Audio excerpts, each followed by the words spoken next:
In today's episode, the server is underwater. The ghost in the machine. No, creating a user on my client's Exchange server won't solve your problem. Are you sure, Azure? Before we get started, make sure to subscribe so you will never miss a video. So let's get started. The server is underwater. So I used to work for an MSP that specialized in school tech support, and I worked on the help desk. I answer the phone as usual and the following conversation takes place. IT equals me. U equals customer. IT, hello, this is blank, how can I help? U, we have no internet and the server is underwater. IT, sorry sir, could you repeat that, the line isn't great. U, the server is underwater. IT, okay, so the server is suffering from water damage? What exactly happened? How extensive is the damage? U, the area flooded and so has the school. The server is partially submerged. Can you help at all? IT, right, okay, there's not much I can do from my end, I'm afraid. I'll raise this to the area manager and they'll be in contact to arrange a visit. The server is powered, if correct? You know, it's still running and has power. IT, okay sir, I suggest if possible you shut the power to it if you can do so safely. Not much to add, but it's one of the calls I had that caught me so off guard. The ghost in the machine.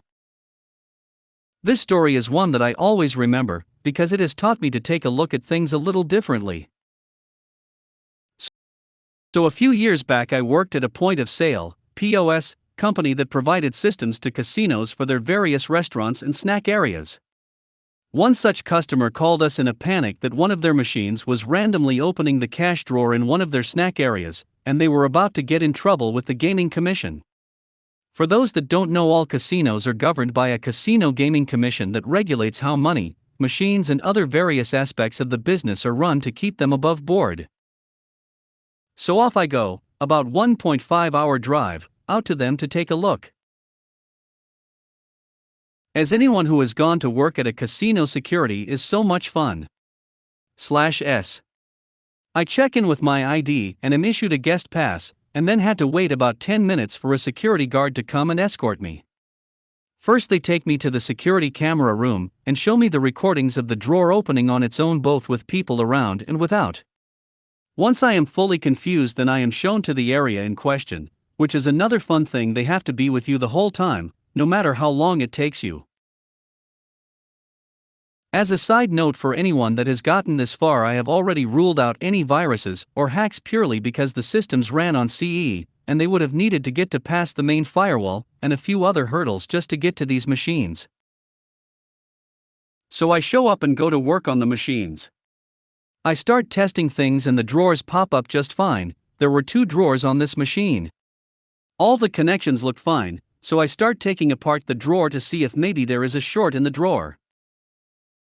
Of course, as I pull out the drawer, there is 3 $1 bills shoved at the back, so I have to stop what I am doing and wait for a second security guard to come and put on a show for the cameras to make sure the whopping $3 is safe. Once that 15 minutes was over, I went back to checking everything out. I can't find anything and am completely stumped. And of course the issue does not happen while I am there, so I tried the only thing I could and swapped the connections on the drawers. I left and didn't even get to the parking lot that it so happens to go off again, but curiously this time it is the opposite drawer that opened. So now I am beginning to think it is the machine, but of course it is out of warranty and are squabbling about the cost of repair. At this time I decide to place a call to another tech to pick his brain about the issue. As we are talking, he mentions what if it is environment, at which point I pull the line from the title, "You mean a ghost in the machine?" It was much funnier at the time. So I start looking around and am checking everything, including the power. Now something to note is that we recommend all of our customers to install their systems on dedicated lines so that they are isolated from other items that should be plugged in, including heating/refrigeration units.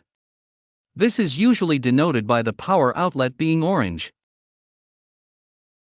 I mentioned this to my colleague and he laughs and told me that often the electricians will cut corners and just add an orange plug even if it isn't dedicated.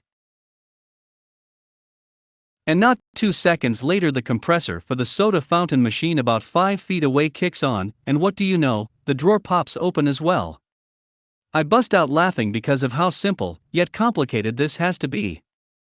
If you think about it, there is a tiny surge of electricity that happens every time that compressor kicks on, and over time it has come to direct the exact right signal to open the drawer.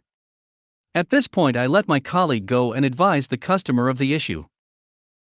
I install a power conditioner and they sign the bill for it, stating they are going to bill it to the original electricians. Good luck. So for those of you out there that have a head scratcher, as we have seen time and time again on this forum, sometimes it's not something obvious and to check the environment, because today it might be the machine 5 feet away, tomorrow it may be the janitor flipping the power switch tied to the electrical outlet that your boss's machine is on. Story for another time. No, creating a user on my client's Exchange server won't solve your problem. Background: the company I work for provides IT support for a smaller company, with the domain u_should_figure_out_spf.com. Said smaller company is using a third-party application.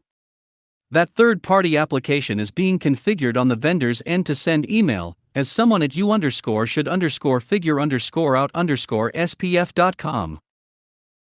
This ticket got escalated to our SVP and made its way down to me. I hopped on a call with the vendor to try and help out. First issue: the vendor's config settings were trying to use my inbound mail server hostname to send from. It was at this point I realized this would not be a quick call. I told him he probably needs to input his sending mail server in that box. He used a testing mail server and mail finally sent. Great. But I told him SPF will fail, which it did on my end. I told him all I'd need to know is his production sending mail server IP, and I'll edit our mutual client's SPF record. He seemed to understand and went back to his team.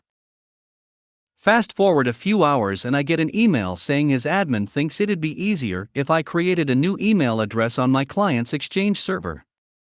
That way, he can use that email address to send from. Ha! Now I'm more confused.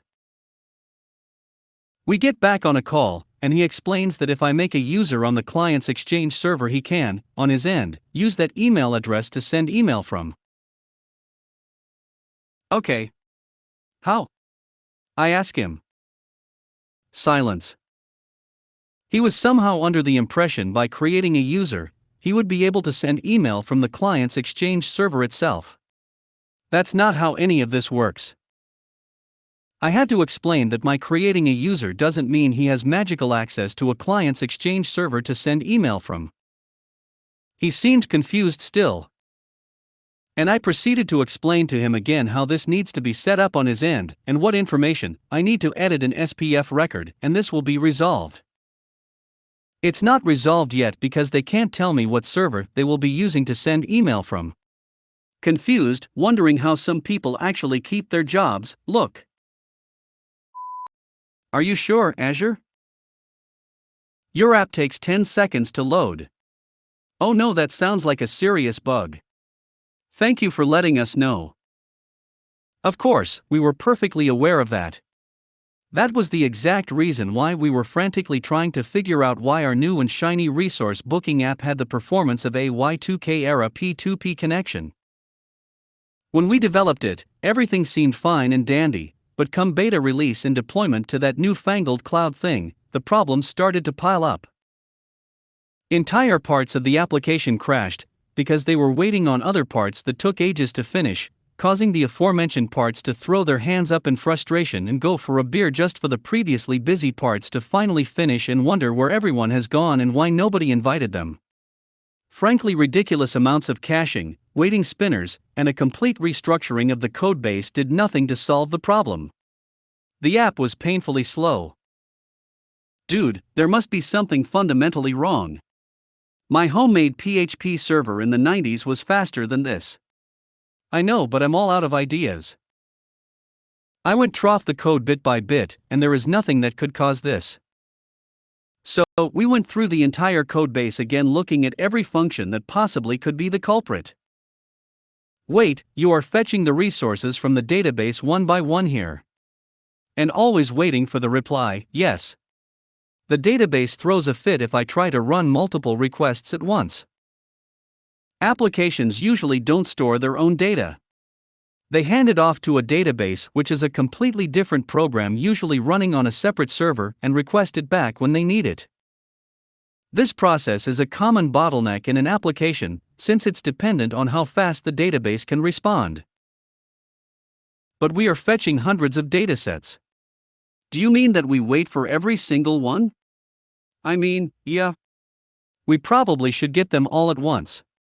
That would definitely help. But it didn't. Not really. It improved the performance for sure, but we only upgraded from P2P to a first-generation iPhone browsing today's YouTube. This can't be. Let's have a look at the server and database. Something must be configured wrong. For all I knew, the application server in the cloud could be a brand new Pentium 4, and the database could consist of leather-bound books, a few chinchillas, and a surprising amount of literacy. Sure, but I don't think I could mess it up. It's just a standard cloud setup. Let's have a look anyway. And so, we dug through the admin panels of the water vapor in the Sky provider. Everything seemed to be in order. The application server had multiple virtual CPUs, and the database was run by proper hamsters with state-of-the-art typewriters. You know what would be funny?